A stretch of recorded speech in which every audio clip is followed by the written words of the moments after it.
Gospels, we have a story about Jesus miraculously feeding a crowd of at least 5,000 people. Through all the Gospels, my favorite version is in John's Gospel because it's the only version that tells where the original food came from, the fish and the loaves. And in John's Gospel, the food was offered by a boy who was in the crowd. And we don't have dialogue recorded between the boy and Jesus, but I would like to imagine the child innocently offering up what he had in the hopes that it would be helpful even for a crowd that size. And then one of Jesus' disciples, Philip, looked at the small amount and said, "What good is that for a crowd this size?" And then Jesus does what he does, and he made it enough.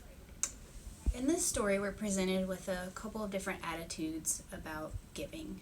In the child, we see an innocent and humble desire to be helpful and offering up what he had in the hopes that it could help. And in Philip, we see an attitude of, what good is this amount? What difference could this possibly make? Of those two responses, I choose to give. My family gives financially to Epiphany with the belief that it makes a difference. Our offering doesn't feed the whole crowd, but we give anyways.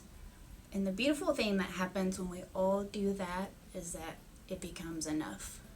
We're all contributing to something that ends up being greater than we are, and the crowd is fed.